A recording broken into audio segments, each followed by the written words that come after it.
So excited to not have missed the first one. Yes. Peace. All right. And so I will turn our meeting over to our Toastmaster for the day, our very own Deepak Sharma. Deepak. Happy New Year, everyone. We've been hearing this word not from the first, but from after 25th onwards. And whenever I hear this word, Happy New Year, I always ask myself this question: what is happy about this new year? It's a change of a date. But having said that, if you look at these three words, these are very powerful words. First word talks about happy. Second word is new. And third word is year. How do we make this year happy? By doing something new. And every moment, like Tammy was just now talking about 7 areas of setting up goals. Means imagine if you even set up 2 areas of goals and you do something new, the year is going to be definitely happy for you. Not only for you, but for everybody who is around you. So the idea is the year 2022 can only be happy if we do something new this year, be it in Toastmasters, be it in your personal life or in professional life. So let's to begin this meeting, and we tell ourselves, commit to ourselves that every week at least, or every month at least, we're going to do one thing new, so that we don't only make Happy New Year, but Happy New Day, Happy New Week, Happy New Month. So let's start this meeting on this note and welcome everyone to the first meeting of Pathway of Professional Speakers in 2022. Give yourself a big round of applause for making sure that you are here today. And that is what is doing something new on the second day of the year, that you are starting your year with this excitement of being in Toastmasters meeting. So to begin this meeting, I would like to invite our journal evaluator of the day. And if I have to introduce our journal evaluator, I still remember this lady. I saw her, I think, first time during my first contest. And she made me so comfortable as if I knew her for many years. So the idea about meeting Tammy every time is she makes you feel at home, whether it's Toastmasters or in your personal life or in professional life. Tammy has been a founder member of Pathway of Professional Speakers. She has been always there helping us at any moment. She's the first one to raise hand. She's the one who takes the ownership of everything. So let's invite our journal evaluator of the day, Tammy. Thank you, Deepak. And I too remember the first time I met you, and I thought you were mad at me because I told you could only use one piece of paper for the evaluation contest. This was at a district contest. He was in both the evaluation contest and the international speech contest. Robin Roberts was our test speaker that year, and Deepak also won international speech. So it was a very eventful time for him. It's going to be a very eventful day for us. We have 2 fantastic speakers, but I would at this time would like to introduce our functionaries. Our timer for today is Javier Flores, another founding member of POPS.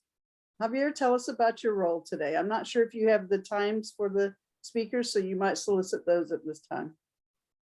I would definitely like to solicit those because I do not have those. I believe the first speech is 5 to the 7 minutes. Is that correct, Rashid? 5 to 10. 5 to 10. Okay. Yeah. And what is the second one? Who's speaking? Margaret speaking. And Margaret speaking for 25 to 30. Okay. So I'll give you the green at 25, the yellow at 27 and a half, and then the red at 30. Sound good? Okay. And You're I right. would like a 13 to 15. You're speaking as well? Okay. All right, let me write that down because it's starting to get to be a lot of information. 13 to 15, you said? Yes. Okay. Green at Is 13, that okay? is that as an evaluator? I Debbie, teach. are you I thought Annette was speaking. No, she's my evaluator. Yeah, no, I'm evaluating today. Oh, okay, I got it backwards. I'm so sorry. So- Okay, so Okay to as, me. as timer, I'll be following in tradition with Toastmasters, in which we provide different timing background or light backgrounds. So I'll put them as my background, a green, yellow, and red at the corresponding times. Here at Pops, we also do extended evaluations. So we do 6 to 8 minute evaluations. I'll provide a green background at 6 minutes, a yellow background at 7 minutes, and a red background at 8 minutes. Those are my responsibilities as timer. Thank you, Javier.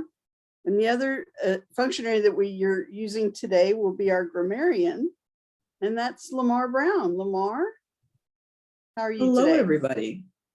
I'm here to make sure we make good use of the English language, and I think I'm also counting us and other verbal graffiti to make sure that we try to minimize those things and to make sure Robin doesn't feel alone. I'm just now getting out of quarantine. Well, that's a good, would be the word of the day, I suppose, is quarantine. Javier is showing off his beautiful the backgrounds for you. All right, I'm not going to take any more time. When we come to Pops, we come to work.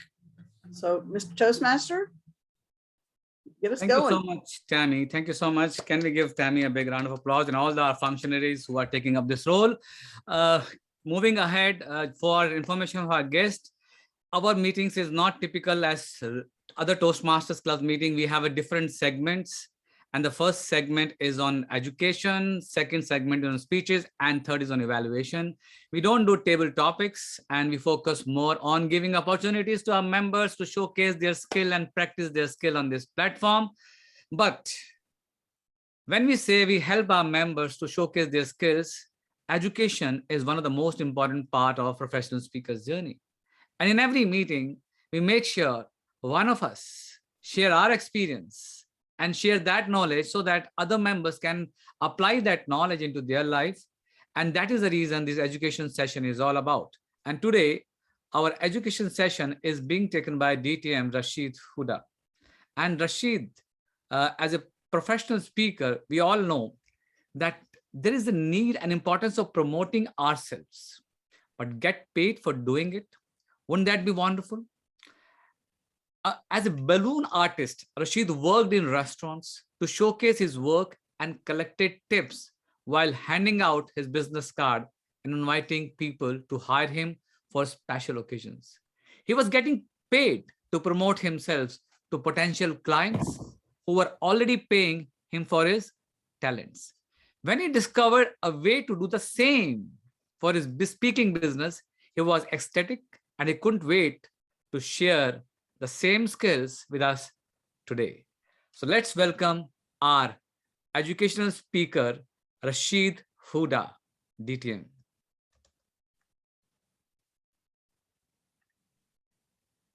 July of 2007, when I fired my last boss and started a inspirational, motivational seminar business.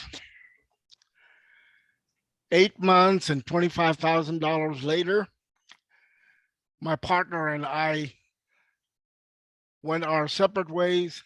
She had all the assets to the company that we had co-founded, and I was out of work, out of business, and out of money. So I ended up reinventing myself as a balloon twister, because that is something that I had seen people do while I worked in restaurants for about 25 years, 30 years. And I had seen people come by and do that and work for tips. And having waited tables, I was familiar with working for tips. So I asked myself, what would it take Well, to make a long story short, it took $20, a balloon kit from the party store, and several hours of YouTube videos. And I was in business. And then I discovered that I was getting paid to promote myself.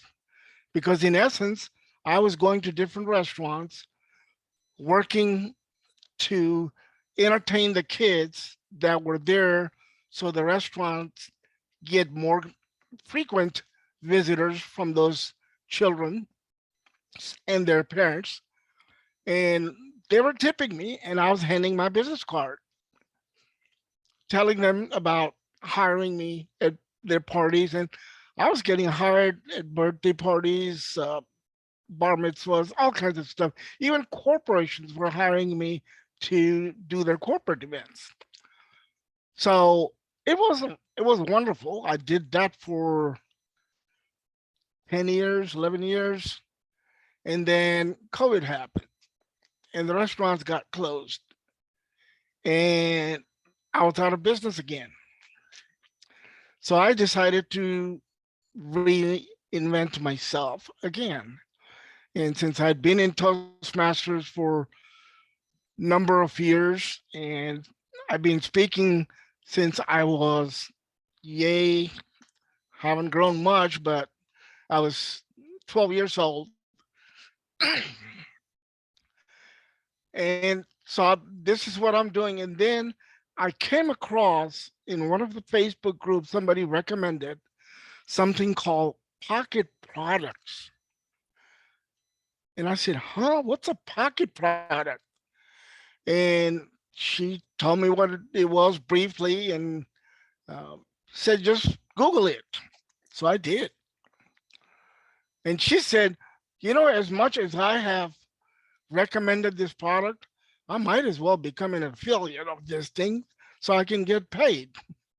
But she wasn't an affiliate. She just told me to Google it, and I Googled it and came across Pocket Products. Now, raise your hand if you've heard about sales funnel. Do you know what a sales funnel is? Basically, you have what they call a lead magnet, a freebie that you give away for people to sign up and give you their email address so you can send out automatic emails to them periodically trying to sell your services or product or whatever you may have. The only problem with that is most people that sign up for free products are only interested in free products. They may not even open what they signed up for. It's free. What the heck? And everybody has a throwaway email address that they can put down. So they don't even have to worry about getting bombarded by the sales messages that follow after that freebie.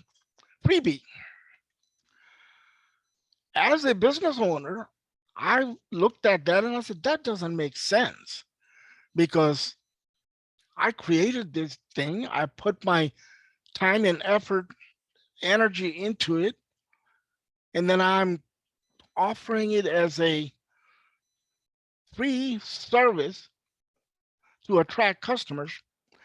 And not only they're not coming, they're complaining about the fact that I'm offering them more services and offering them the opportunity to purchase it from me. When I came across Pocket Product, wow. It's the lead magnet that you get paid for instead of giving it away for free. Rather than giving away your lead magnet for free, you create it into a mini product, a mini course. In other words, you don't give away everything that you know. You just give them a sample of what you know. For example, if you remember the speech that I did last month about designing your freedom lifestyle. Well, I took that information and turned it into I'm in the process of turning it into, I've done part of the work, other part of the work has to be still done before I can send it out to the public for them to purchase it. But I took that information and created a mini product on how to design your own freedom lifestyle. Javier did a speech a while back about how to do a 15 to 20-minute speech. You know, he explained to us that you take 3, 5 to 7 minute speeches and put them together with 3 points, and then you got a 20-minute keynote speech talking about 3 aspects of whatever it is that you're talking about. Javier can take that information, put it into a little product, a digital product that he can market to speakers who want to learn how to do a keynote speech. Now, Javier also wants to be a speech coach. So when he sells that product, at the end of that product, he can mention the fact that he is a speech coach and he's available for hire. He can help you become a better speaker. He can also create a bigger product, a full product about creating speeches and becoming a better speaker. But the first product that you create is what used to be your lead magnet, but a little more elaborate than the lead magnet, and you're getting paid for it. Here's the beauty of it. People who buy your pocket product or your mini course are your ideal customers because they're interested in what it is that you're offering. Not only that, they're also willing to spend money to do that. So when you follow up with a larger, bigger product or your services, chances are that they would be more willing to purchase that from you than otherwise. So what is a pocket product? Well, I purchased that from this lady, and she has everything that you need to create the product. No technical skills needed. All you do is follow certain steps.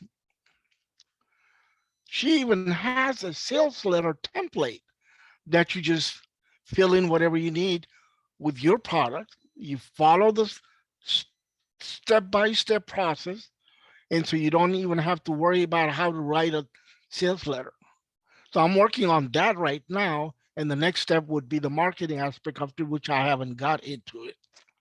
So if you're interested in learning more about that, I will drop the link to that.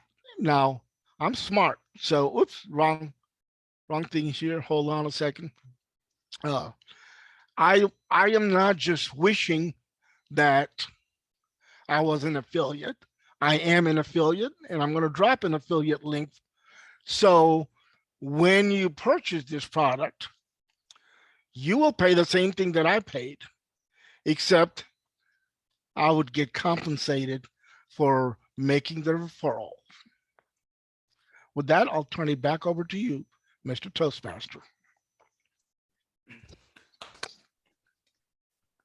Thank you, DTM Rashid, for sharing your thoughts on creating a pocket product. And it's a great idea to apply in this new year to make your new year happy, so that you don't have to look at random prospects.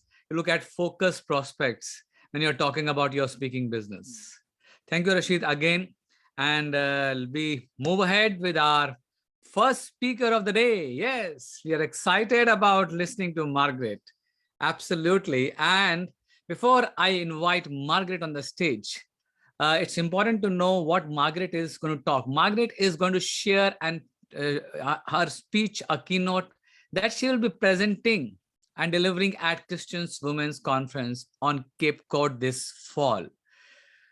She is a long-time member of Concord NH Toastmasters. She will share her true story of how a devastating critical car accident changed her life in so many ways. God answered her prayer, allowed her to live and start her new journey of a new life dedicated to helping others. So let's welcome Margaret on the stage with big round of applause.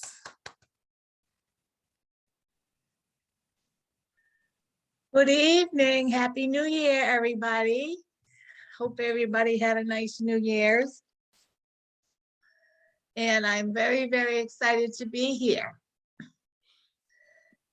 I'm going to be sharing with you today a story it's called My Promise to God, and how a critical car accident had turned my life around in so many ways that I'm so grateful for today. I remember a conversation 3 weeks prior to the date of May 19th, 1990. I was driving in the car with my mom, and we were talking, and I asked my mom, how do you do what you do? My mother was a home health aide. How do you do that knowing that in the end that you end up losing your patients? And she told me, Margaret, she said, I give them that much more quality of life. I then said to her, I know how I'm going to die. She goes, what are you talking about, Margaret? I says, I'm going to have a car accident. I can feel it. I can feel it when I get on the highway. I says, and I know it's going to be on the highway too. I says, and you know, if by chance I don't die, I will be in the hospital for quite a while. She said, Margaret, please don't talk like that. I says, well, Mom, I says, I could just feel it. I just know. I said, because I never get nervous about driving, but for some reason, every time I get on the highway, I get very, very nervous. Life was good. I was living, at the time, I was living in Natick, Massachusetts. I was living with my girlfriend, Julie. We were working at Leclerc Hair Salon in Needham, Massachusetts. Life was good. We always had fun together. A bunch of us girls, we always just, we got along great. We were a great team working at Leclerc Hair Salon. On May 19th, 1990, my girlfriend Julie and I, we decided that we wanted to go to Boston, Massachusetts. We were gonna go out that night just for a little while. So we headed into Boston. We arrived at the nightclub. We went to actually the Marriott. Had a great time, met new people, had a lot of laughs. 11:30, we decided it's time to go home now. So leaving Boston, Massachusetts, we proceeded to head toward Needham, Massachusetts, where her boyfriend lived, and I was going to be staying at my boyfriend's grandparents. He was watching the house. They were in Nova Scotia, so he was watching the house. So I decided that I would stay there that night, where I worked in Needham, Massachusetts. So I figured that I would just go to work from there the next morning. As we arrived there, I got out of the car and I walked up walked up to the door, and I was knocking on the door. My friend Julie was waiting for me to get into the house before she would leave. Danny, that was my boyfriend at the time, he was awake, but he decided, I'm not going to open up the door. I'm not opening the door for her. He was not happy with the fact that I went out that night with my girlfriend. So he decided that he was just going to lay there and not do anything. So after about 5-10 minutes, I left. I told my girlfriend, he's not opening the door. She said, why don't you stay with me at my boyfriend Dana's house tonight, which Dana lived in Needham, Massachusetts as well. I said, no, Julie, I said, I'd rather go home. I said, I want to wake up at home and I want to take a shower and get ready to go to work the next day. She tried talking me into staying, but I was so stubborn. I refused. I refused to stay. I got in my car, and as I was driving back to Natick, I decided I was hungry. I wanted to find something to eat. I figured something has to be opened. So as I was driving around looking for a place to eat, I couldn't find any place that was opened at that time. By that time, it was probably around 12:30 at night. Then I decided, all right, I'm gonna go home. I ended up, for some reason, I ended up on 495, Highway 495. I got on the off ramp on 495. I didn't realize it at the time that I had got on the off ramp. There was a lot of construction going on. I couldn't see, any signs wrong way or anything like that. By that time, it was probably around, say, 1:45, 10 minutes of 1 in the morning. There was no cars that I could see that was driving in the opposite direction. All of a sudden, I ended up hitting a guy. He was driving one of those little Toyota trucks. I hit him head-on collision. I was driving in a Subaru Justy. Subaru Justy, if anybody ever knew what a Subaru Justy looked like, it's probably in between the size of a smart car and a Prius. Not very big at all. Thank God that I was the only one that was driving the car. What had happened, the man that I ended up having the head-on collision with, he broke his arm. I thank God for that. It could have been a lot worse. For me, the steering wheel had crushed my chest, had broken my ribs. My ribs went through my liver and sliced my liver in half. A truck driver was driving by, another truck driver was driving by, and he saw that there had been an accident. He stopped the truck, got out of the truck, and he proceeded to pull me out of my car. Called the ambulance. The ambulance took me to Franklin Hospital. When I got there, I was talking to the woman, I was giving her my information. How I was able to give the information was beyond me, because the whole time that I was talking to her, I was in severe pain. I gave her the information to my mom. I gave her my mom's name. I gave her the telephone number. I gave her where my mom lived. And then I told her, I need to go home. She told me, you're not going home. I said, I have to go home because I have to work tomorrow. I did not realize what was going on internally with me. I just knew that I had to go to work the next day. And that was my main goal, is to get to work the next day.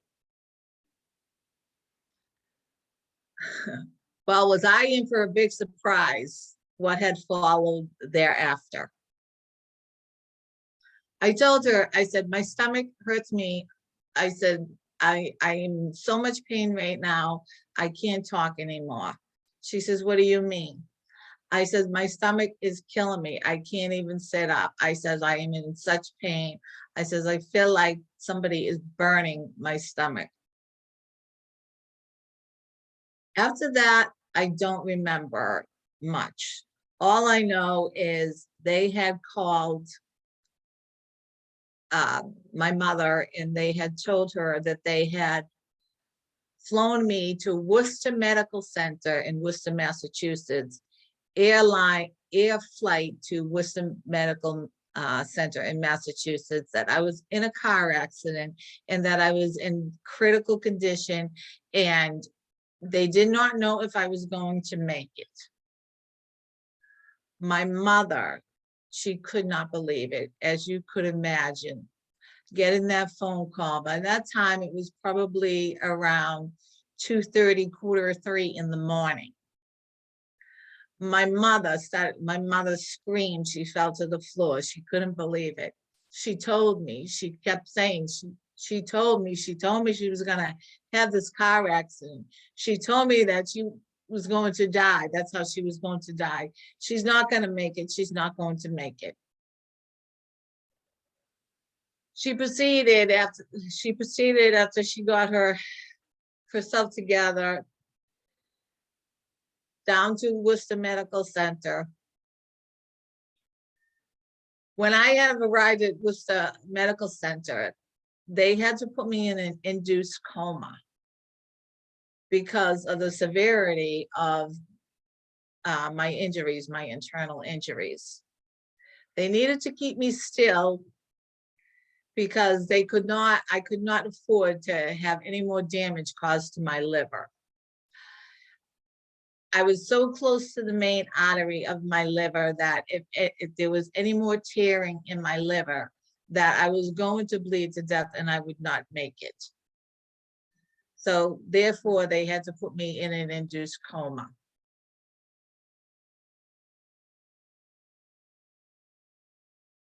I woke up a few days later to my mom and my sister standing there. I looked at my mom. I asked my mom, Mom, am I going to die? At the time, she did not know what was going to happen to me. She had no idea. All she knew is that my baby girl is laying there in the hospital, and she did not know what was going to happen, whether I was going to make it or not. I remember closing my eyes, and I remember saying, God, I am not ready to die. I have too much to do, and it is not my time. And I promise you, God, if you allow me to live, that I will do everything that I'm supposed to do. But I know right now it's not my time to die. So please let me live. A few days later, I woke up out of my induced coma. I knew that I had a road ahead of me. I had no idea how long I was going to be in the hospital after that. But because I was non-smoker, I was healthy, my liver started to heal. Your liver is the only organ in your body that heals itself. they still had to keep me, they had to keep me strapped to the bed. At first, I thought I was paralyzed because I tried to move my legs and I tried to move my arms. And I couldn't move anything. And I said to myself, I'm paralyzed. But then I moved my toes and I moved my fingers. And I said, if I was paralyzed, I wouldn't be able to move my toes and I wouldn't be able to move my fingers. And I realized that I wasn't paralyzed, that they had me strapped to the bed so they could keep me still as possible.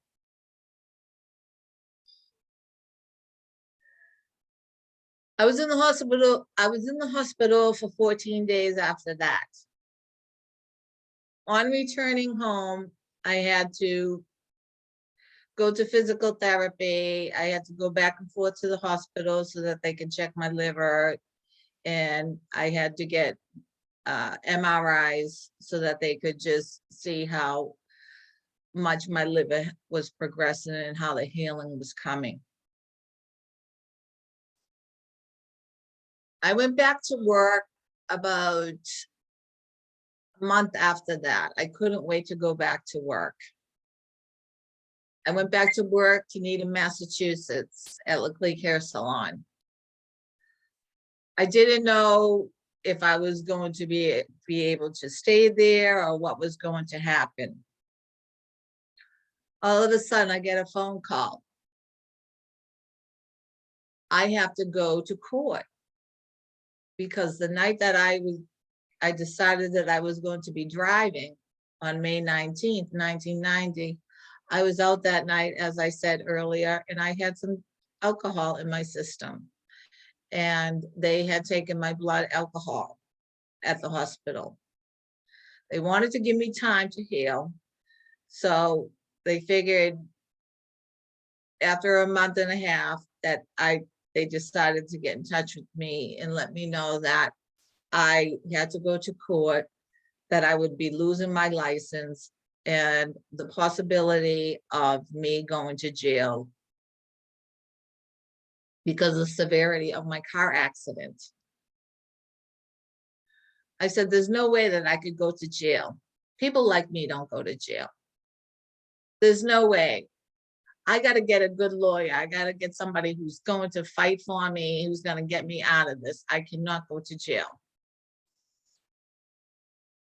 I then realized, you know what? I remember asking God to let me live. And if I had to go away for a few months,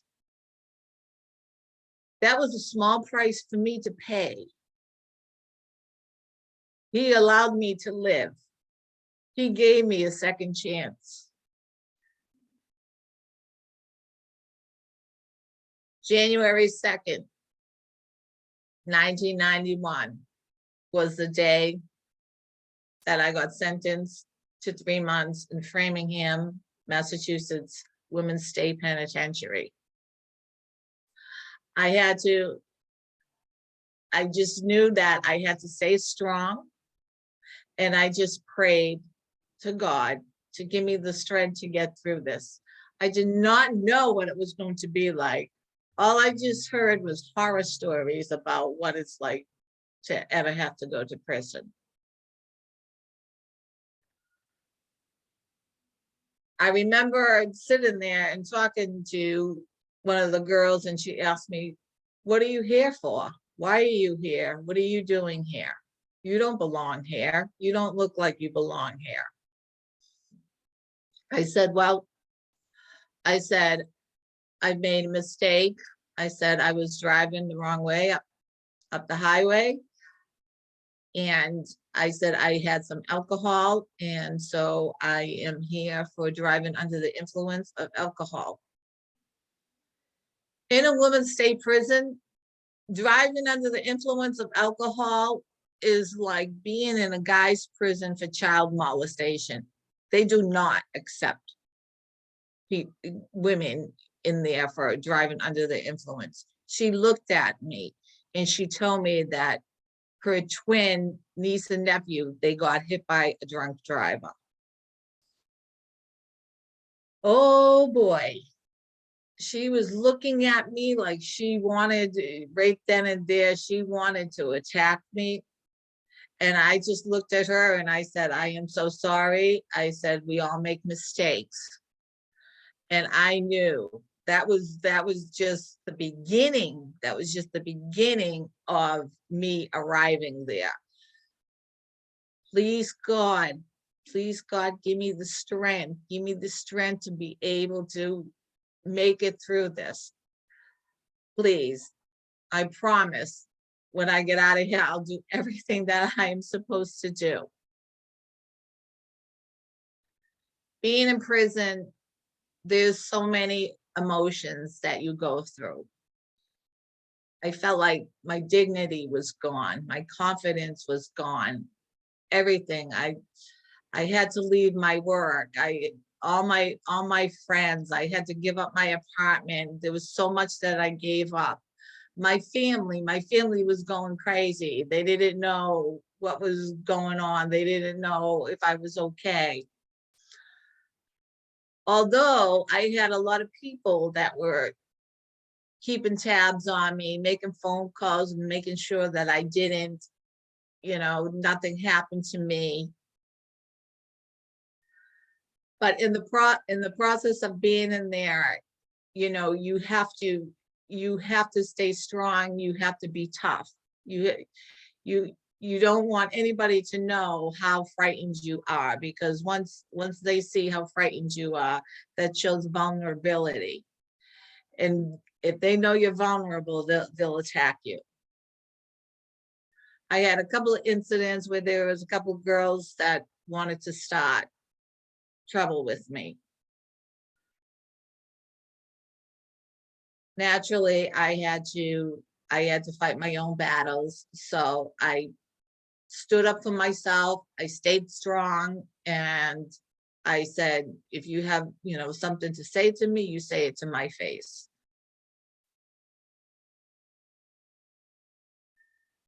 I thank God that I got through that. I thank God that I got through that, praying to God to give me that strength, to give me the strength to just get through this, because I know I have so much to do.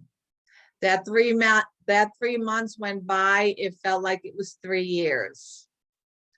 Time, just when you have time on your hands and you're waiting for that clock to go by, you're waiting for that time to go by, you're waiting for that day, the weeks and the months to go by. All you have is time to think.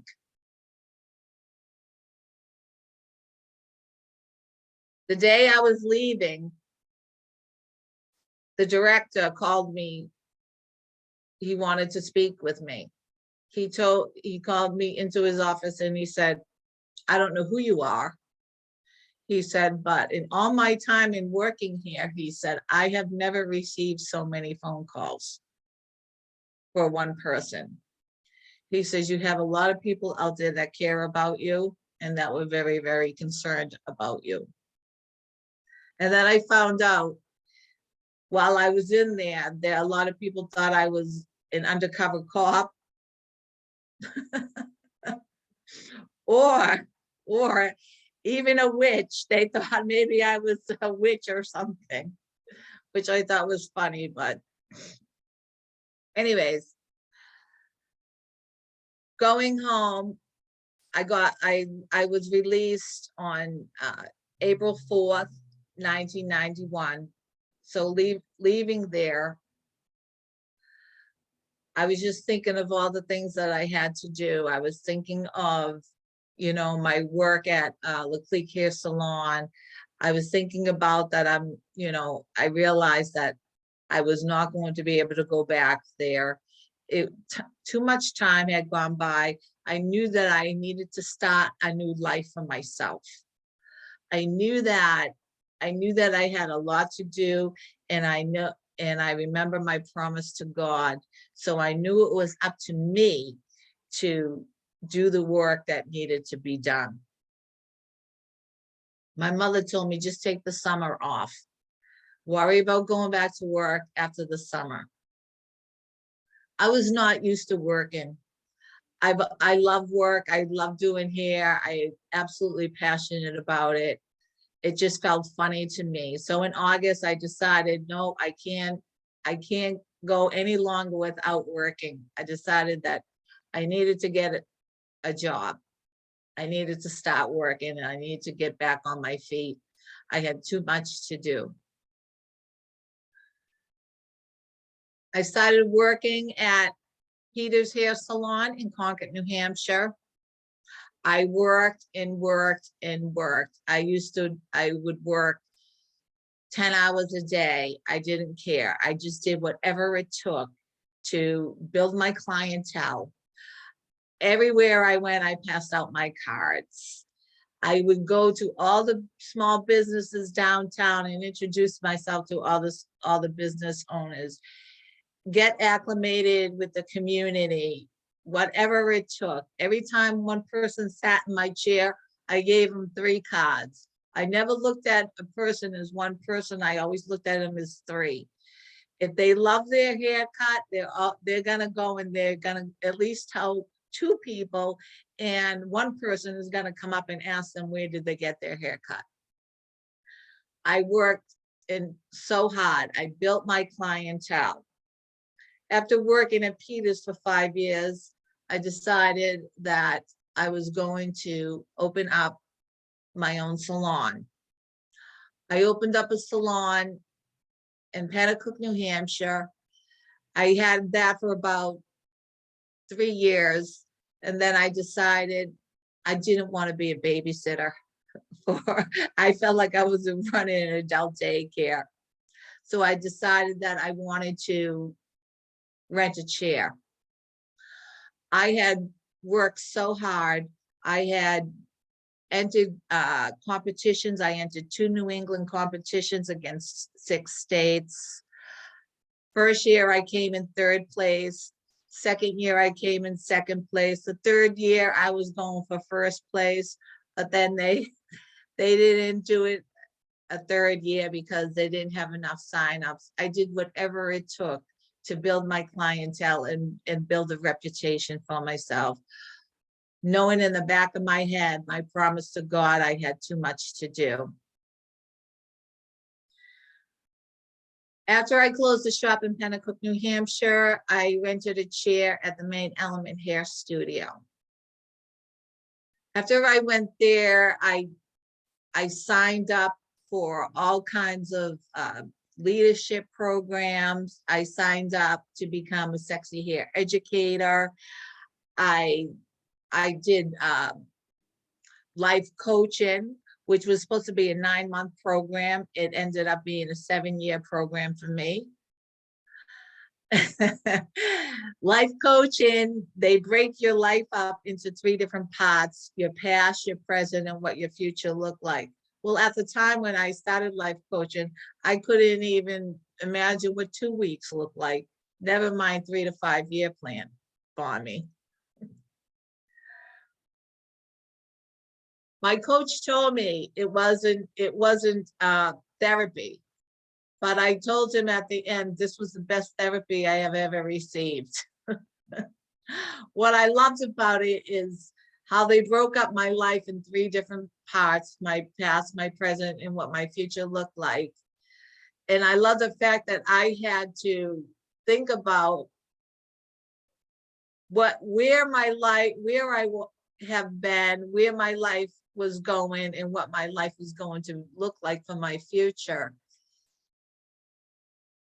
And that was the hardest thing that I had, other than being away, that I had to do. I had to really, really dig deep. And that was a lot of work for me. I worked at the Main Element Hair Studio for 16 years. In the meantime, I became a sexy hair educator. I still am a sexy hair educator. I joined Toastmasters. I joined other leadership programs.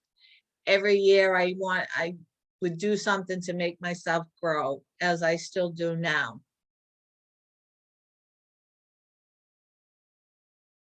becoming an educator for Sexy Hair has allowed me to inspire other people, to show them, you know, what a wonderful business the beauty industry is, to teach them. I love to teach. After working there for 16 years, I decided that it was time for me to open up my own salon. I now own my own salon in Henniker, New Hampshire. It's called Modern Look Hair Salon. I still have so much to do. I am still growing, and I am so grateful for God giving me this second chance. Thank you, fellow Toastmasters.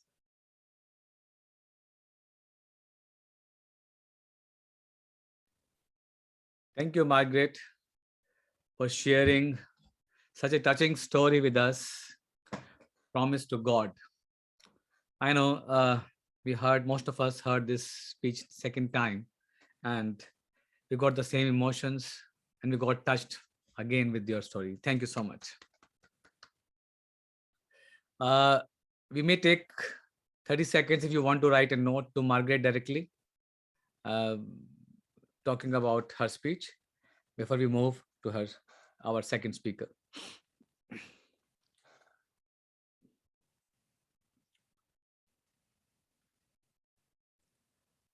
Our second speaker today is Debbie.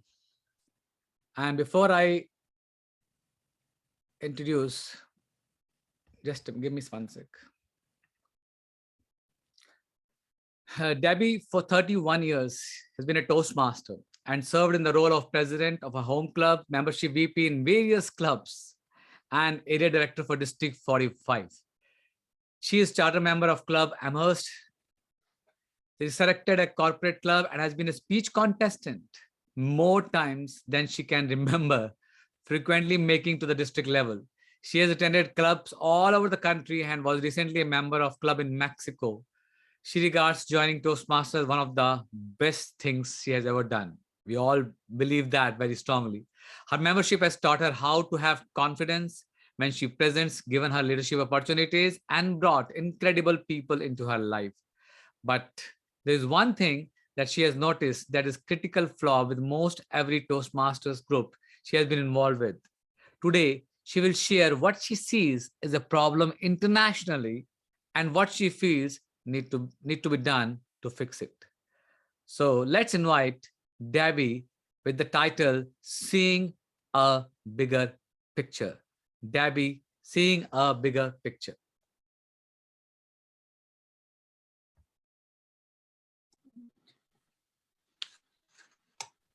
Can't even see myself. There we go. Speaker. Good afternoon, my fellow Toastmasters. Am I coming through okay? Okay, yes, so on my screen I was not, so there you go. I have been a Toastmaster for a very long time, 31 years. I mean, come on, that's longer than my first marriage. I love Toastmasters, and I love every opportunity it has given me. It has given me a career, a chance to speak all over the country and in several countries as well. I love it. But there's a couple of things that I've noticed that have happened with many of the Toastmasters groups that I've been involved with. First time, it was from a group that I had started. It was called Sauhegan Toastmasters, which was in Amherst, New Hampshire. We had taken the charter from what was the Milford Toastmasters and brought it to us and changed everything around. We grew that club to be approximately 20 people, which was very good for that area. But here's what happened. They forgot to see the big picture, and they started to invite guests and let them do table topics, let them participate as members, but not having the check. I was fuming because I believe that people join Toastmasters, they pay their money, and they need to be the ones that get to do the work, the speeches, the table topics. but it was not to be. And I realized that maybe I wasn't at the right place. I'm a member of the Concord Toastmasters. I'm one of the longest members in that club. I'm not a charter member. There's only one other charter member that's left over, but I've been there for a very long time. I have loved that club because I felt that the bar was very high there, and that's what I needed. I was a person that couldn't even say 2 sentences together when I joined, but I liked what they had. And I always say before Toastmasters, I couldn't open my mouth. But now with Toastmasters, I can't shut up, although I get paid for it, so that's okay. As I went to Utah, I joined the Cedar City group. But here is the problem with Cedar City. That group was, I'll call it juvenile. They did all sorts of things that we as Toastmasters probably wouldn't do. Guess how many people they had as members when I just came for one day? They only had 3. They were looking to just disband the club when I stepped in and I said, I would be happy to be your coach, but you will have to do exactly what I say. So if you do exactly what I say, I promise we're going to grow this. And guess what? 9 months later, we had 20 members. We became president distinguished. And it's a great club, except I'm not there anymore. And guess what? They've gone back to all their bad habits. So let's see how long that club stays. When I moved to Mexico, I was thrilled to be able to go to a international Toastmasters group, one in Ajijic, Mexico. And guess what they have? 1 week is in Spanish and 1 week is in English. I don't know Spanish, but I really wanted to know Spanish. So I joined this group. And here's what happened with that group. It wasn't the language barrier. It was chaos. It was chaos every single week. They met every single week on a Monday night, and they didn't even know who the Toastmasters was going to be until maybe 3 o'clock in the afternoon.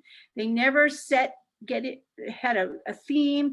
It was just crazy. And as much as I tried to show them maybe different ways to do things, it remained chaotic. So I had to say goodbye because I can't be in clubs that drive me crazy. And I'm about ready to say goodbye to Concord Toastmasters also. Why? Because they're doing things that I don't feel are healthy for the club. And it shows. Margaret and Annette, who were members of, and Robin were members of the Concord Toastmasters. And we all see the same thing. It's just falling apart. I believe the number one reason that they're falling apart is this. They don't see the bigger picture. Didn't even know that I was a big picture person, but I am. And this is what I'm going to talk about for our POPs group. POPs, let me tell you, you have become my number one club. And it's been tough at first because of the time zones and everything that I needed to do. I go to church on Sundays. It was hard. And I thank you so much for changing the time. And I know you didn't just change the time for me. You changed the time for all of us to be just a little bit later on a Sunday. I think it's going to work out just fine. But you are my number one club because I'm saying goodbye to everything else except for this club. But here's what I want us to think about.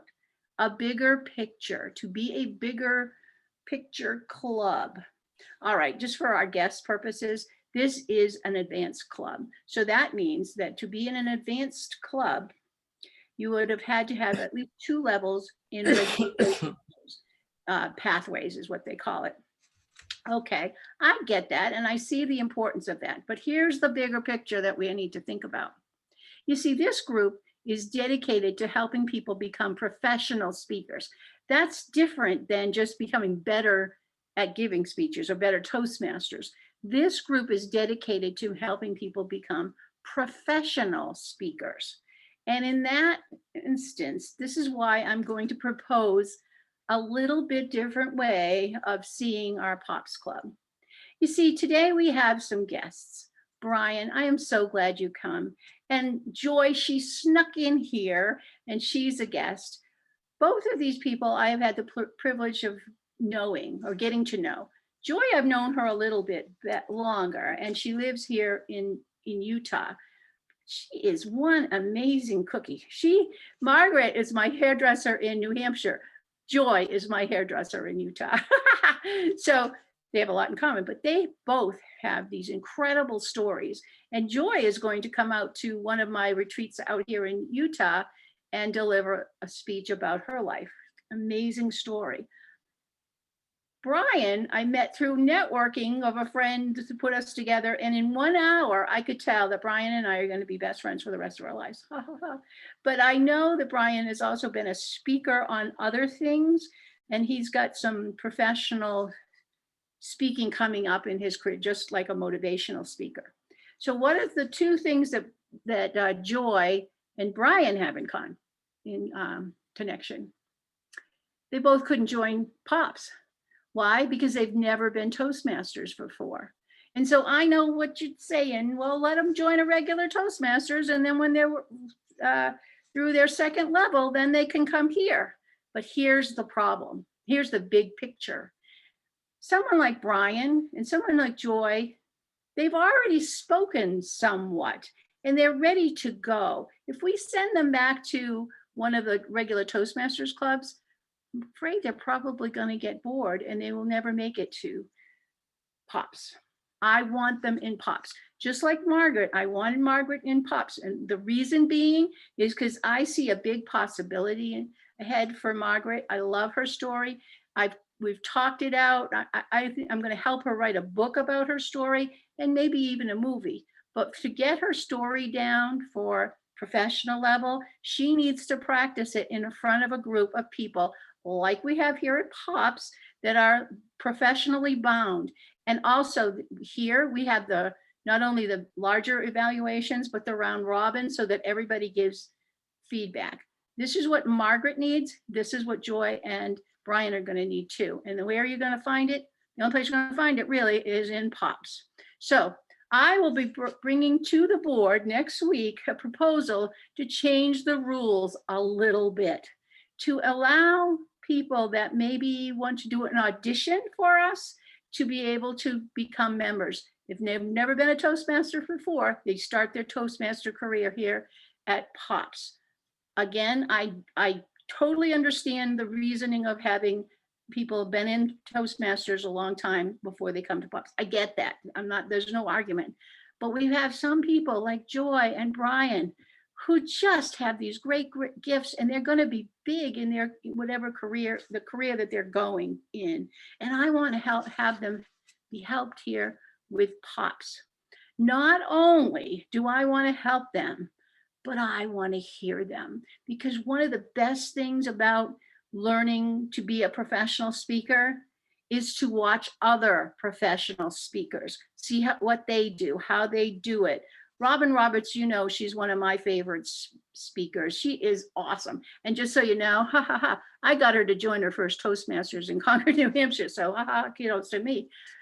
But see, I love to watch Robin in action because I learn so much by watching what she does. That's what Joy and Brian need. So my friends, this is going to go to the board. I will bring it to the board next week, and you're going to hear about it in the coming weeks at regular POPs. I want you to think about the possibilities that we invite people that have not been Toastmasters. They should audition for us a 10-minute just to make sure they're not the Amana queens or kings and queens, whatever. But I want you to think about what would be the new possibility if we allowed people that are on the professional stage already to join this club to get better and better. Look for it coming to a meeting near you. Thank you for your time. Mr. Toastmaster, take it away. Thank you so much, Debbie, for this new proposal in the new year. Wow. So yes, we are starting doing something new every time. Great. Okay. Now moving forward, as we are, I know, running short of time, I'll quickly invite our General Evaluator, DTM Temesia Garner, to take the meeting forward from here. Thank you, Mr. Toastmaster. We have had we've had three challenging speeches today. Our educational speech challenged us to really learn a new business process. And then finally, we've had our two prepared speeches and their evaluations. My job is to evaluate the evaluations and also to facilitate the round robin, which I think we have a few minutes. We can get some good work done there. Our first evaluation will be done by Robin Roberts. She will be evaluating Margaret's speech. Please welcome to your virtual screens, our presiding officer, distinguished Toastmaster, Robin Roberts. Thank you, Madam General Evaluator.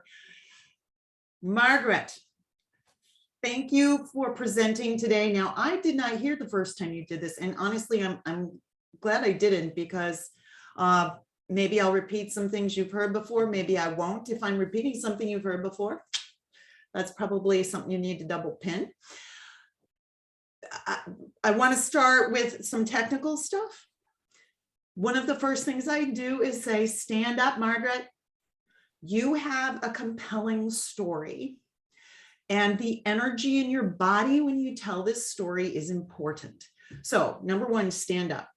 Number two, if you don't need your glasses, please take them off, because we get glare, glare, glare. And number three, be careful of your background. There's a lot of stuff going on there. So those are very technical things, no matter what else. It's definitely not the meat of what I want to tell you today, but I kind of wanted to get that out of the way. So here's the deal. This is a really compelling story. And you and I have not talked about this, so I'm not sure where you want to go with this. But now that you have gotten it where you can tell the story, it's time to let that go. It's time to craft the story.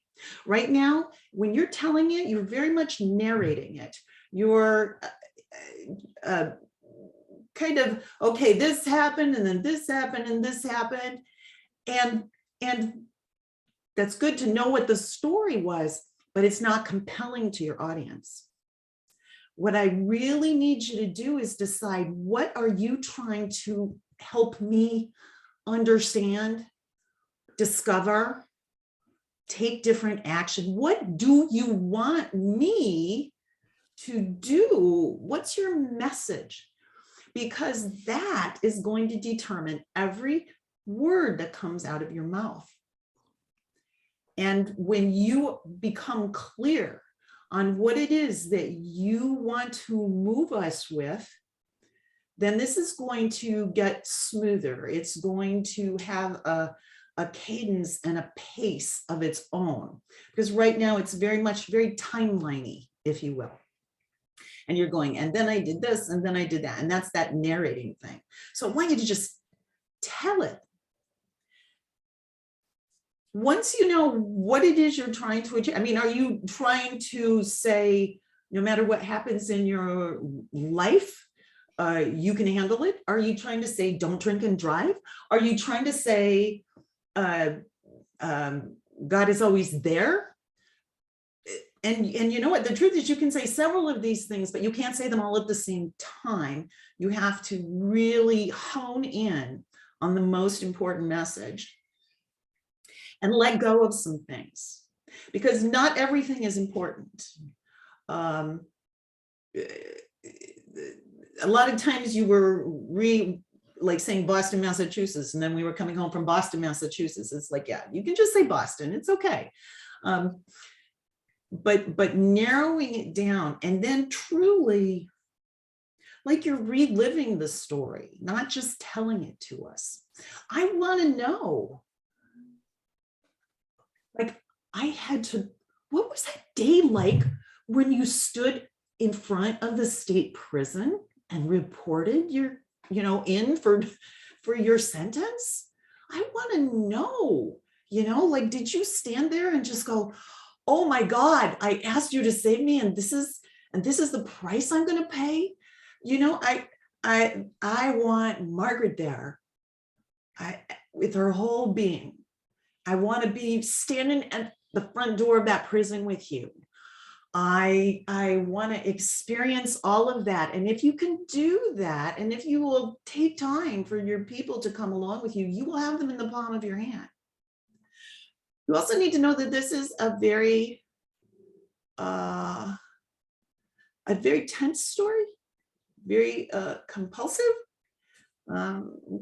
compelling is really what I mean. And you have got to craft this so that you are not keeping your audience on the edge of their seat the whole time. You will wear them out. And that's where something like humor comes in, where you can be like, and the guy wouldn't open the door. You know, I mean, you could make a joke about that and bring everybody back down. And then you're going into like that whole thing. Like, I went the wrong way. I went on the off ramp. And just let us get there. Oh my God. And there was no one coming. And so now you're building us up again. And then we have the crash.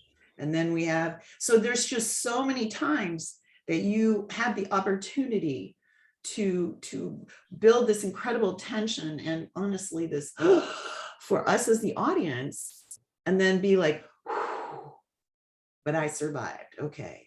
And then I had to go to court. Oh my God. And then this, and we didn't really hear much about the court piece of it either.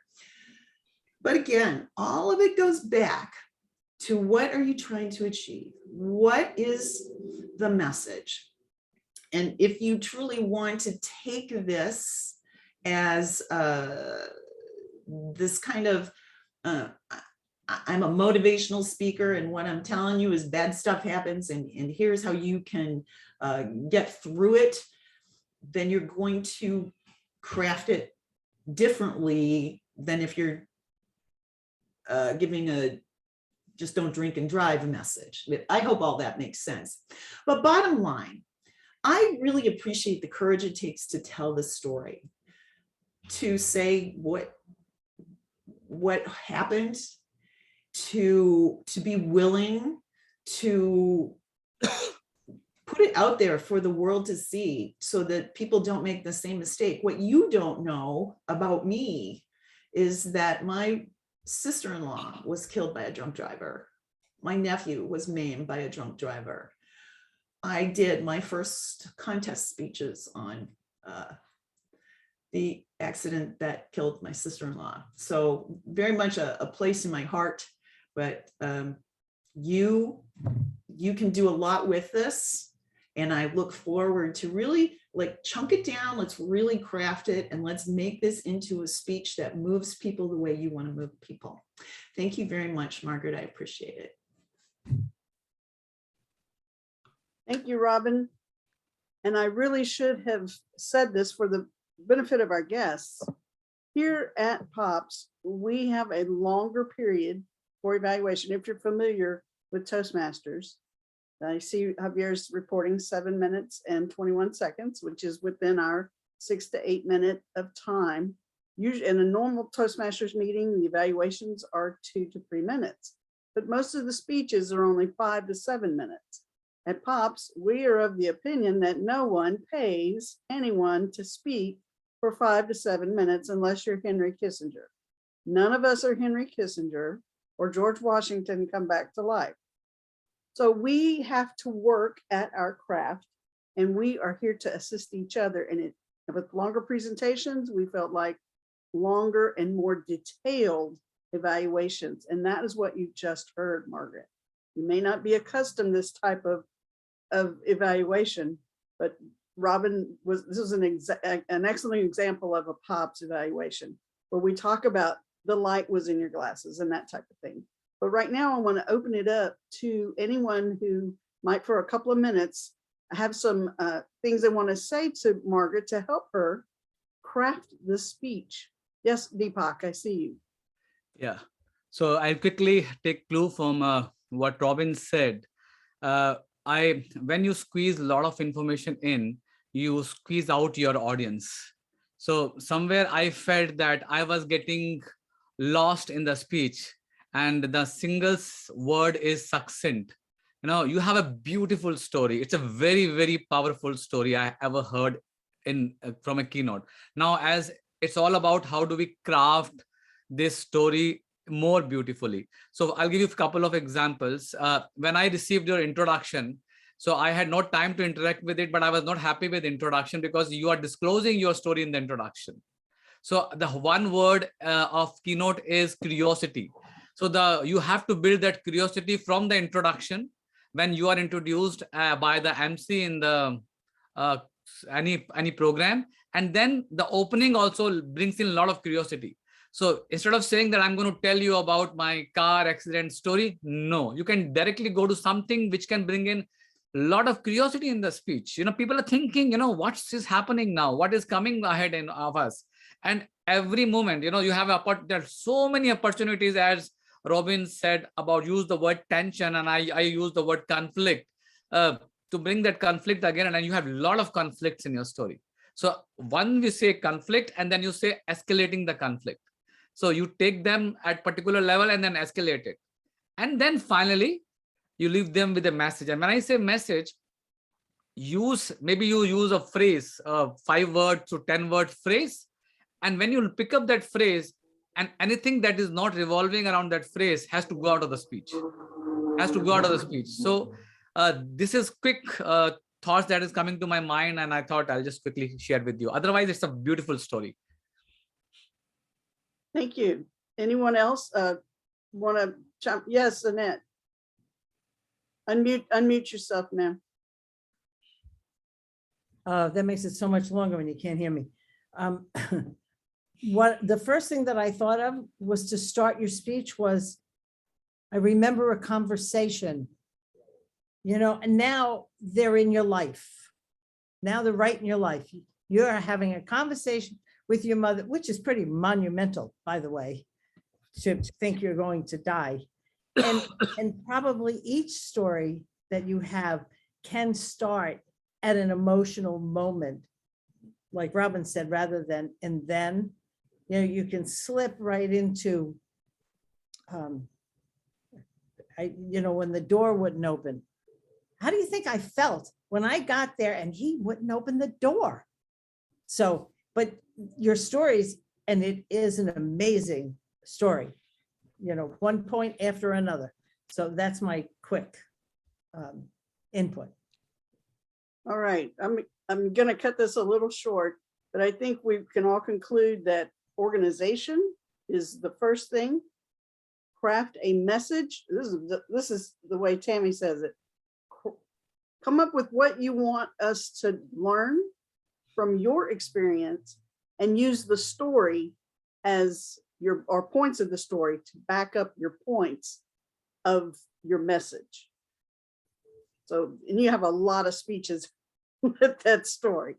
All right, I want to now introduce Annette Pazio, who will be evaluating Debbie's Debbie's speech, where she challenged us to look at the big picture.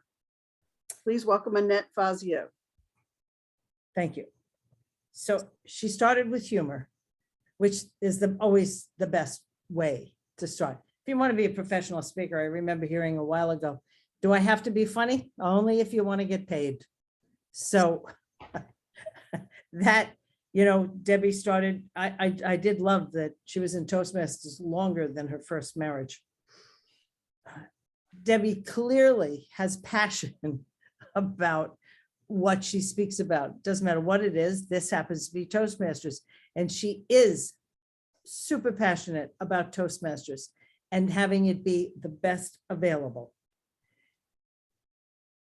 And I thought she was pretty clear about the improvements of what we can do to make this group,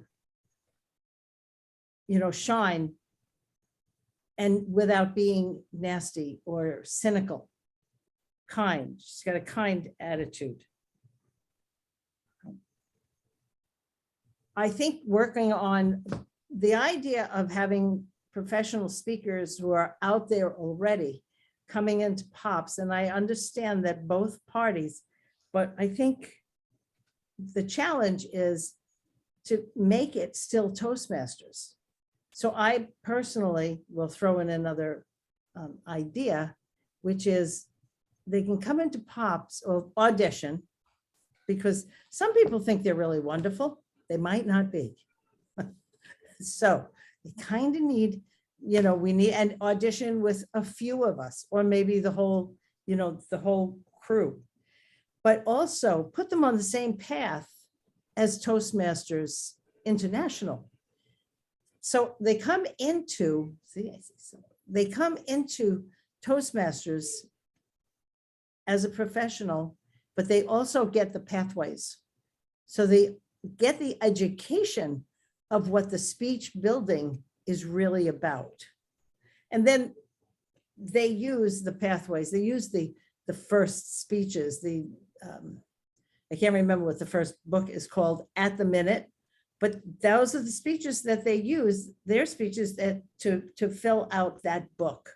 So there's a dual purpose, and it's a quality program for them to be in and us to experience their talent.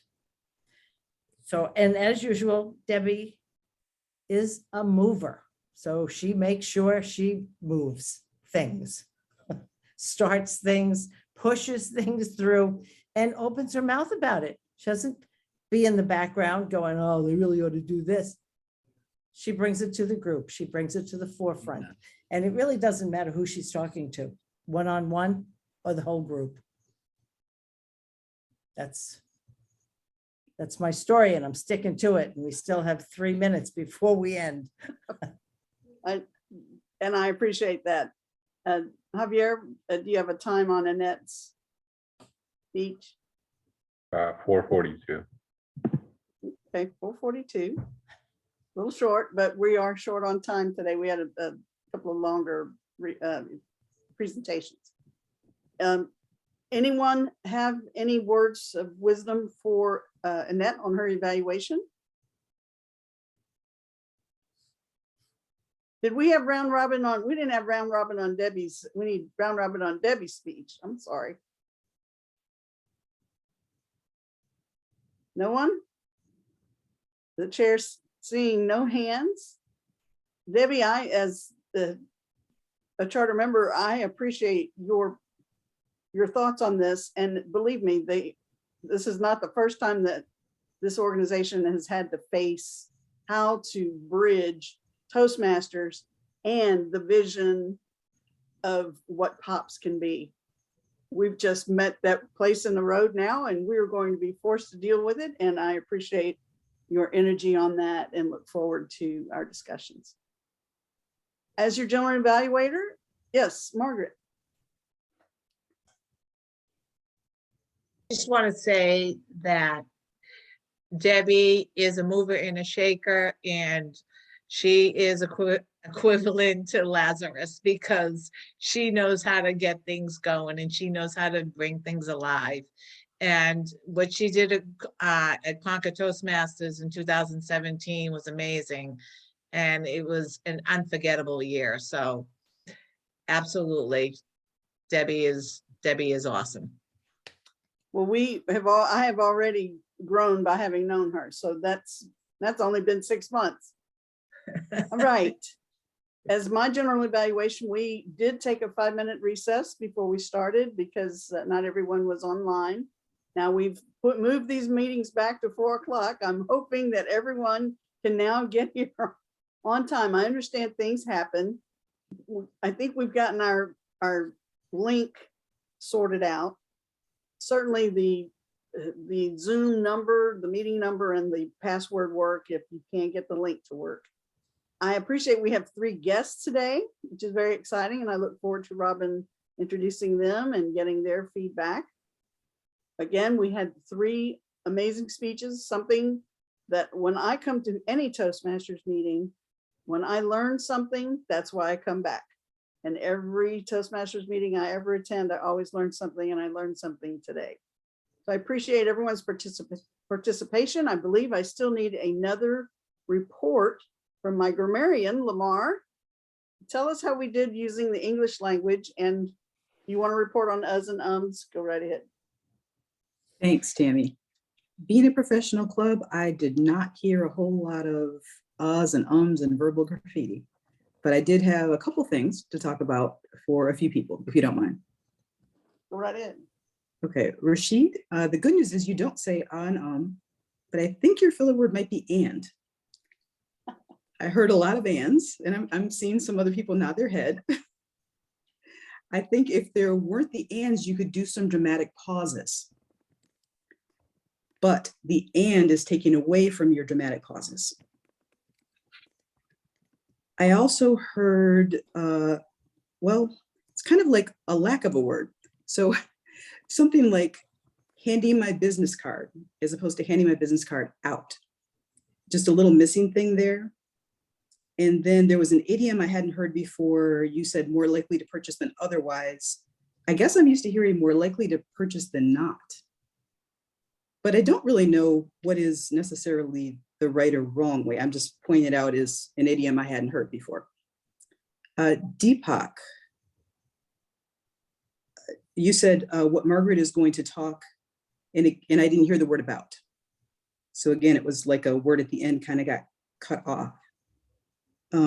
Margaret, I know, sorry, I just said, Margaret, I know you're about to speak, and I don't want to say anything that would take away from what I know is an emotional experience to talk about, and I can't even imagine going through it. I think the most important thing I can say from a grammatical standpoint is try not to say I says, because if you must say it, it's I said, past tense. Or you could tell the story in a way where you don't have to continue to say, I said this, I said this, I said that, which is even better. Then you don't have to worry about, not making a grammatical mistake and saying I says. Debbie, also, you said an idiom I hadn't heard before. It was say two sentences together. You were talking about before Toastmasters. I just had not heard that idiom before either. Thank you. Thank you, Lamar. Excellent listening skills. Another thing that you gain at Toastmasters is listening skills. And I think the I says, Margaret, goes back to Robin's point about being a narrator of your story instead of being your story. A lot to work on, a lot of storytelling skills. And there are Toastmasters clubs that major in storytelling that you might want to look into as well. I'm not going to take any more time. I want to turn this back over to our Toastmaster so that we can close the meeting and get on to meeting our guests. Mr. Sharma. Thank you so much. Thank you so much, Tammy, and for a lovely evaluation session. And all the evaluators, I will not take much time. I would just say, as we started the meeting on the note, Happy New Year, find your new you and find something new so that you can actually make your year a happy new year. Over to our president, Robin Roberts. Thank you, Deepak, Tammy, the whole crew. What a great meeting. Now we're going to take a moment and meet our guests. Honey, let's start with you. Tell us who you are and how you ended up here at POPS. Okay, hi everyone. Thank you so much for a wonderful meeting. I'm Hani Khanduja. I'm from District 41, a part of Professional Speakers Toastmasters Club in India, New Delhi. And I'm here as a guest as Toastmasters Deepak Sharma introduced me to the club. And I'm in Houston for a month. So that's how I got to know that there's a meeting on Sunday and that's the time. So I would have loved if it would have been an in-person meeting, but yeah, I think most of the clubs are meeting virtually as of now. So that's how I have landed here. And I would love to attend further meetings as well. Thank you so much. Thank you, honey, for being here. And I'm glad you're here, but you can attend from anywhere. So yes. That's a great connection. She's on from India. Dang. Okay, but you're not. All right, thank you so much for coming. Brian, welcome. Thank you. So I met Debbie a little while back. I'm already recognizing something. So 4 years ago, I created and developed a marketing platform, and I service the real estate industries, and I licensed this platform with real estate agents all over the country, and it's showing a lot of promise. And I'm being invited now as the face of this platform to speak on podcasts and to lead and be a part of regional meetings.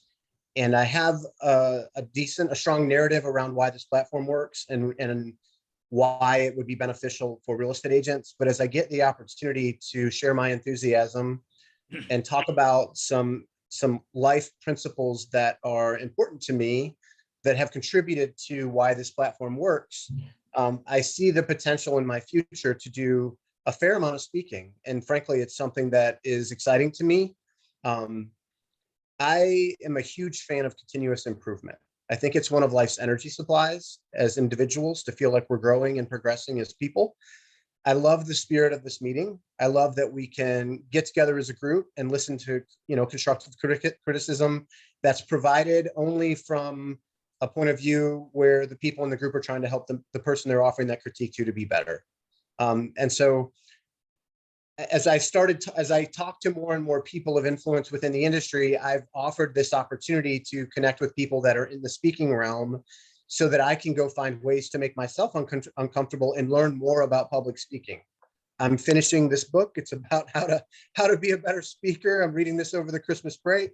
And so as I connected with Debbie, she said, look, come to Pops. You're not in Toastmasters. We have rules about that. I'm actually giving a speech about it. Just come see what it's all about. And so I appreciate the opportunity to be here and feel welcomed as you guys provided me the opportunity to feel. Today, I am not a guy that has carved a path with the desire to go speak for money necessarily. I am a guy that wants to be able to inspire others through articulation. And I think it's probably the most beneficial skill that we can develop as people. We live in a people world. I believe that communication is part of an energy exchange that we create between people. And so the better I can get at understanding how to help others feel and appreciate my energy, and my energy comes from a place of contribution. I want to try to serve people. And so if I can continue to do that better and gain from y'all's collective experience in an effort to do that better, and then learn, like I'm blown away that we're listening to I don't want to be the person that comments on grammatical mistakes as part of this meeting. Like, kudos to you, Lamar. Good job. But all of this comes from repetition, right? From understanding the structure and being a part of that structure. And so I just say thank you for allowing me to be a fly on the wall and to watch you guys, create, execute, and then critique on a beneficial meeting. And I appreciate the opportunity to get to know and be known by you guys. Well, you are always welcome to come be a guest and a fly on the wall, whatever else is going on. We always welcome guests. So Brian, thanks for coming. And Joy, spread some joy. Joy. Yes. Hi. Deb's peeps. So I kind of got thrown into this. She sat in my chair and I told her my story and here I am. So I will be sharing at the retreat that she's having. And I never thought about speaking much, but here I go. I just want to share my story. I just wanted to touch people. That's all. That's awesome. And you see, Debbie just has that effect on people. She does. Have you here with us. All right.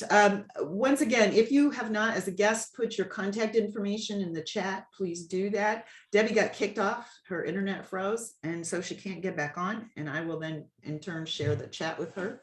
So if please make sure your information is in there.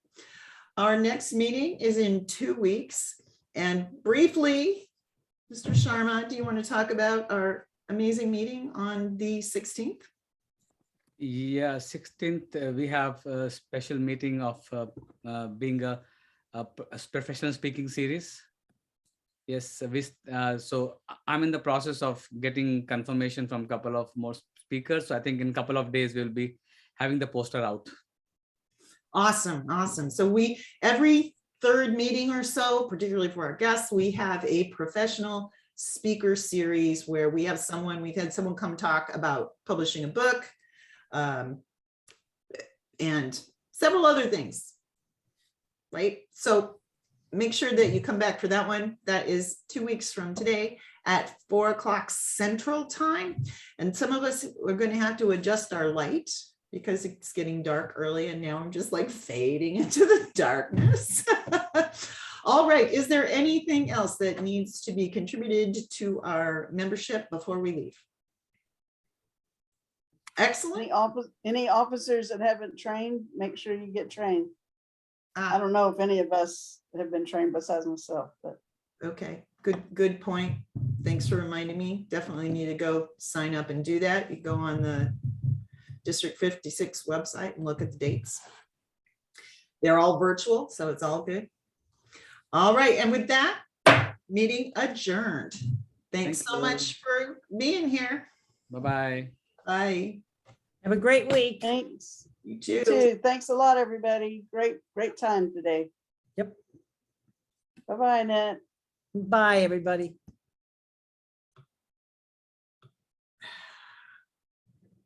And okay. All right, y'all gone? Y'all out of here? No, I just, I want you to feel better. I will. I'll be fine. Did you get the antibodies and all of that stuff? No, I wasn't that sick. I mean, it sounds funky, but I wasn't that sick. And the only reason, I mean, I wasn't feeling particularly well, but Sam, like I say, he was supposed to go to Canada. So he went to get his, You had to get a test, right? Yes. Yeah. and it came back positive. So then we went and in New Hampshire, they've sent all these home test kits, right? Mm-hmm. Like my niece and nephew hadn't been feeling well, but they didn't test positive. But then when I tested positive, but everybody's vaccinated, everybody but me. So it didn't matter one way or another. Everybody ended up with it. So there you go. And You don't quite suffer quite as much once you've been vaccinated. yeah, that's what I hear. But I'm Mm. very fortunate that Well, I got, you've been very lucky. You have been very lucky then. yeah, because it's not.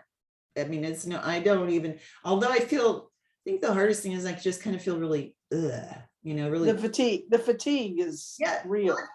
I mean, I knew some people who were like, yeah, no, I can't get out of bed. Well, that was kind of yesterday. I think I slept 14 hours. Well, let me tell you, once you take the second vaccine, you can't usually get out of bed for at Ugh. least a day, but then it's over. It's like over as fast as it comes. So, Hopefully my little immune system's now a happy camper, and well, this the issue of the non-Toastmasters coming into POPs, I've never had a problem with that. It's just figuring out how to, because when we sign them up, they're still going to have to pay the $20 initial fee. I don't think the signing up to It's just that I don't know what Toastmasters is going to do because they expect them to come in not paying a $20 fee. You know what I mean? I hear what you're saying, but I don't think in the long run they're going to do anything but take the money. Yeah, I agree. I agree. And if we have to justify it, we can justify it through the audition and the fact that this is what they do. And Brian, I just really appreciated him because he will be speaking. He sounds like, and I put a note in the chat, so you sound like an advocate, and we are all advocates at some point or another, either for ourselves or for something we're passionate about. Yeah. And that's speaker skills right there. So I don't have an issue. I've never had an issue with it. It's just we never could figure out or get somebody interested enough to come in and test the system and see if we can get them in. Well, we'll see. I forgot that we were going to have our meeting. We're going to do that. Oh, Well, that's actually the fourth I week, know it's not till after the next meeting. So which is fine. I think it's fine for us to all be at least thinking about it. And I don't know of any officer that would have an issue with it, Well, at least in the group we have now. I'm glad because I think it brings a different caliber in and people who are actually doing it. So that Exactly. when that And that's what, says, here's what's not going to work, that's more meat to me than yeah. not doing it, right? So, Yeah, that's exactly what the club was started for, is the people that are doing it come in and show those of us who want to do it how it works, how to get there. yes, please. Yes, please. Well, I'm right, excited hon. for you to be done with work, girlfriend. I mean, now you gotta do your real work, but. Yeah. Well, like I say, I sat down today to start doing those 7 areas. And I just had multiple goals under each one. And they're step by step kind of things. It's not something you just, and then I have a to-do list too, like, clean out the refrigerator, Oh, those kinds of, there's that. That's on my to-do as well. that's different than a goal. Yeah. When that's your goal, you really got problems Yes. as opposed to a to-do list. Well, I'm kind of in the thing, because Sam was gonna go to Canada.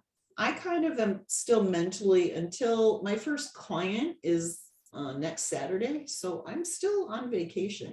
I mean, I have a lot of Yeah. things I need to do, but I'm still kind of sitting around going, You gotta get your strength back. It's a lot. It's a lot to go through. It's Yeah. like nothing you've ever gone through. You have to think of it that way. so I'm just glad it's done. It's Well, I'm okay. glad that you came to the meeting. Oh, yeah, like, try and It's stuff. good. There were 10 of us and 3 guests. Yes, yeah. So if we're in good shape. Yeah. All right. 4 o'clock thing's gonna be okay. We'll just keep getting the word out. That's all. Yeah, Keep working. Always working.